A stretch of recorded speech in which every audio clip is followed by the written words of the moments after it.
ആരംഭിക്കും മുൻപ് തന്നെ കുടിവെള്ള വിതരണ പദ്ധതിക്കെതിരെ പ്രതിഷേധം കടുക്കുന്നു. കയ്യൂർ ചീമേനി പഞ്ചായത്തിലെ മുക്കടയിൽ ആരംഭിക്കുന്ന തൃക്കരിപ്പൂർ അഡ്ജോയിങ് പദ്ധതി നാട്ടുകാരുടെ കുടിവെള്ളം മുട്ടിക്കുന്നുവെന്ന ആക്ഷേപമാണ് ഉയർന്നിട്ടുള്ളത്.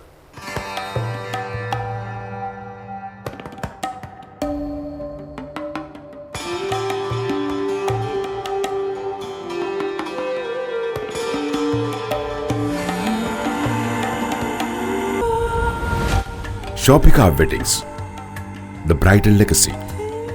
കണ്ണൂർ, കാസർഗോഡ് ജില്ലകളിലെ വിവിധ പഞ്ചായത്തുകളിലേക്ക് വെള്ളമെത്തിക്കുന്നത് ലക്ഷ്യമിട്ട് പ്രവർത്തനം ആരംഭിച്ചിട്ടുള്ള അഡ്ജോയിങ് പദ്ധതി നടപ്പായാൽ 2 ഗ്രാമപഞ്ചായത്തുകളിൽ കുടിവെള്ളം മുട്ടുമെന്നാണ് നാട്ടുകാരുടെ പരാതി. കയ്യൂർ ചീമേനി പഞ്ചായത്തിലെ പള്ളിപ്പാറ, മന്തച്ചംവയൽ കേന്ദ്രീകരിച്ചും കിനാനൂർ കരിന്തളം പഞ്ചായത്തിലെ മുക്കട, കുണ്ടൂർ കേന്ദ്രീകരിച്ചും പ്രദേശത്തെ നാട്ടുകാരുടെ നേതൃത്വത്തിൽ ആക്ഷൻ കമ്മിറ്റി രൂപീകരിച്ചാണ് 2 മാസമായി പ്രതിഷേധ പരിപാടികൾ സംഘടിപ്പിച്ചിട്ടുള്ളത്. ഒരു ദിവസം 2 കോടി മുതൽ 2.5 കോടി വരെ ലിറ്റർ വെള്ളം ശേഖരിച്ച് 7 ഗ്രാമപഞ്ചായത്തുകളിലേക്ക് നൽകാനുള്ള നീക്കത്തിനെതിരെ പ്രത്യക്ഷ പ്രതിഷേധ സമരത്തിനാണ് ആക്ഷൻ കമ്മിറ്റികൾ നേതൃത്വം നൽകുന്നത്. ഈ വൻകിട പദ്ധതി തുടക്കം കുറിക്കുന്നതോടെ പുഴ വറ്റുകയും കിണറുകൾ ഉൾപ്പെടുന്ന ജലസ്രോതസ്സുകൾ തന്നെ ഇല്ലാതാവുമെന്നാണ് നാട്ടുകാർ പറയുന്നത്. മാർച്ച്, ഏപ്രിൽ മാസങ്ങളിൽ കയ്യൂർ ചീമേനി, കിനാനൂർ കരിന്തളം, വെസ്റ്റളേരി, ഈസ്റ്റളേരി പഞ്ചായത്ത് പരിധിയിൽ കുടിവെള്ളക്ഷാമം രൂക്ഷമാണെന്നും ടാങ്കറുകളിൽ വിവിധ കേന്ദ്രങ്ങളിലേക്ക് വെള്ളമെത്തിച്ചാണ് താൽക്കാലിക പ്രശ്ന പരിഹാരമുണ്ടാക്കുന്നതെന്നും സമരക്കാർ പറയുന്നു. ഈ പഞ്ചായത്തുകളിലെ ഭരണസമിതികളും ക്ലബ്ബുകൾ, സന്നദ്ധ സംഘടനകൾ എന്നിവയുമാണ് കുടിവെള്ളം എത്തിക്കുന്നതെന്നും പറയുന്നു. പുതുതായി ആരംഭിക്കുന്ന തൃക്കരിപ്പൂർ അഡ്ജോയിങ് പദ്ധതിയിൽ കാസർഗോഡ് ജില്ലയിലെ ചെറുവത്തൂർ, പിലിക്കോട്, പടന്ന, വലിയപറമ്പ്, തൃക്കരിപ്പൂർ പഞ്ചായത്തുകളും കണ്ണൂർ ജില്ലയിലെ കരിവെള്ളൂർ, പെരളം, കാങ്കോൽ, ആലപ്പടമ്പ് പഞ്ചായത്തുകളിലെയും വിവിധ ഭാഗങ്ങളിൽ കുടിവെള്ള വിതരണം ലക്ഷ്യമിടുന്നു.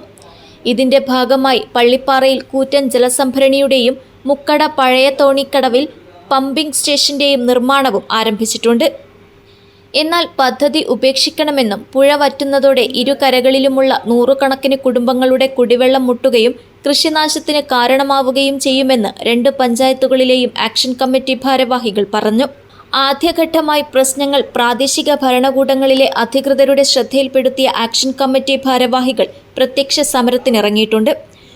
വിവിധ വിഷയങ്ങളിൽ ഒറ്റയാൾ പ്രതിഷേധത്തിലൂടെ ശ്രദ്ധേയനായ അശോകൻ പെരിങ്ങാര ചൊവ്വാഴ്ച രാവിലെ 8 മണി മുതൽ ഉച്ചകഴിഞ്ഞ് 2 മണി വരെ തൃക്കരിപ്പൂർ അഡ്ജോയിങ് പദ്ധതിക്കിറക്കിയ കൂറ്റൻ പൈപ്പിനകത്ത് കിടന്ന് പ്രതിഷേധ ഉപവാസം നടത്തി.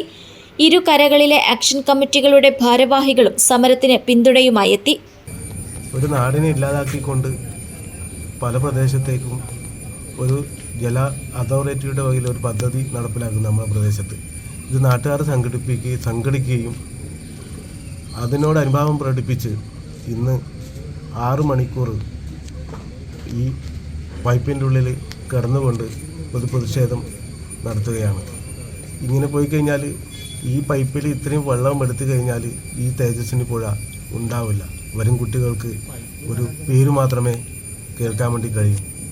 കേരള വാട്ടർ അതോറിറ്റിയുടെ നേതൃത്വത്തിൽ തൃക്കരിപ്പൂർ അഡ്ജോയിങ് പഞ്ചായത്ത് എന്ന നിലയിൽ ഒരു പദ്ധതി ആവിഷ്കരിച്ച് കണ്ണൂർ ജില്ലയിലെ 2 പഞ്ചായത്തിലേക്കും കാസർഗോഡ് ജില്ലയിലെ 5 പഞ്ചായത്തിലേക്കും വെള്ളം കൊണ്ടുപോകുന്നതിനുള്ള ഒരു പരിപാടിയാണിത്. പ്രതിദിനം 2 കോടി മുതൽ 2.5 കോടി ലിറ്റർ വരെ വെള്ളമാണ് ഈ പുഴയിൽ നിന്ന് ഊറ്റാൻ വേണ്ടി പോകുന്നത്. അത് മാർച്ച്, ഏപ്രിൽ മാസങ്ങളിൽ 3 കോടി മുതൽ 3.5 കോടി വരെ ആകുമെന്നാണ് കണക്കാക്കുന്നത്. തീർച്ചയായും നമ്മുടെ പുഴയെ സംബന്ധിച്ച് അത്രയൊന്നും വലിയൊരു ജലസ്രോതസ് ഈ പുഴയിലേക്ക് ഇപ്പോൾ ഒഴുകിയെത്തുന്നില്ല. സ്വാഭാവികമായും പുഴ വറ്റി വരളുകയും ഇതിൻ്റെ തൊട്ടടുത്തുള്ള പ്രദേശങ്ങളിലാകെ തന്നെ വലിയ നിലയിലേക്കുള്ള കുടിവെള്ളക്ഷാമം അനുഭവപ്പെടുകയും ചെയ്യും. അതിനെതിരെയുള്ള ശക്തമായ പ്രക്ഷോഭത്തിനാണ് നാട് ഒരുങ്ങുന്നത്. അതിൻ്റെ ഭാഗമായിട്ടാണ് അശോകൻ പെരിങ്ങാര ഇന്ന് ഒറ്റയാൾ പോരാട്ടം എന്ന നിലയിൽ രാവിലെ 8 മണി മുതൽ ഉച്ചയ്ക്ക് 2 മണി വരെ പൈപ്പിനകത്ത് കടന്നുകൊണ്ട് ഈ ഒരു ഉപവാസ സമരത്തിന് നേതൃത്വം നൽകിയുള്ളത്. നാട് ഒന്നാകെ ഇത്തരം പ്രക്ഷോഭ സമര പരിപാടികളിലേക്ക് നീങ്ങുകയാണ്. News bureau, Cheruvathur.